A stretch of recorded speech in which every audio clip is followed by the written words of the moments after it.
Sergeant First Class Noel. I'm in the State Food Program office. 1 week in a month, I'm in Delta 141. I support the 1st and 3rd CAV. Out here today evaluating HAC 181's state food competition.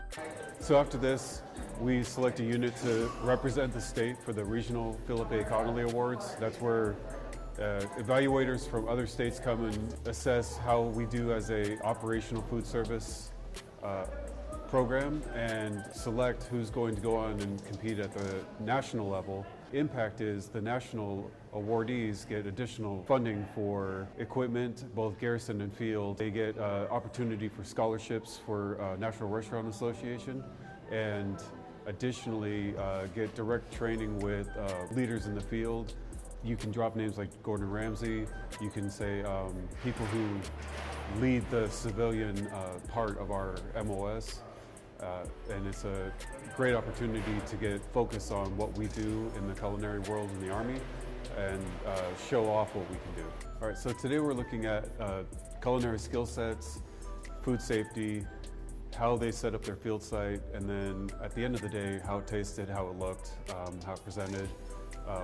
Part of doing that is we distribute evaluators throughout the serving line at the beginning of the serving period, about 40 minutes later, closer to the end of an hour-and-a-half serving period, and together we sit down and figure out what did your meal look like?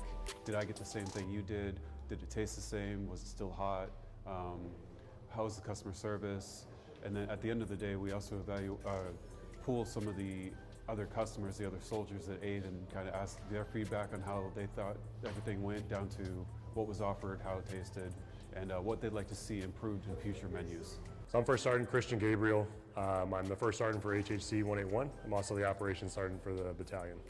So upon receipt of the mission that we were doing this around October, earlier this last year, we had all the NCOs for the mess section sit down. We kind of went and pulled one of the DA PAMs that they referenced in relation to the Connelly competition, and just walk through identifying what was a Connelly competition, what were the ins and outs of it, what information did we have at the time, and after we gleaned that information, kind of identified where we felt we were at in relation to those requirements, so we can kind of develop a get well plan. My staff here for the cook section, they're running right about 50% strength, and of the strength that they're missing, it was their senior leadership at the time. So instead of an E7 and an E6 who would normally be taking care of a lot of that, I had a triad, 3 of my E5s, who were having to do not only their E5 duty within the mess section, but also cover down on the leadership aspect of it. And so they were able to pull together. I'm really happy with the results that I've seen so far, but just to see the step up of the Sergeant Tavares, Sergeant Thompson, Sergeant Mosier, and their crew, and what they were able to accomplish. So after we identified those deficiencies in the game plan, we also did pull the entire section together, explain to them that, you guys do have a short turnaround on this mission, but like a lot of things in the Army, sometimes that's the case. And they took a couple of months to kind of work through some details, and had Soldier First last month, so we still didn't really have a full 3rd month to prepare for it. And then here we are at the execution time, making it happen. So overall, very proud of the results, and very proud of those 3 NCOs in the sections and the section as a whole.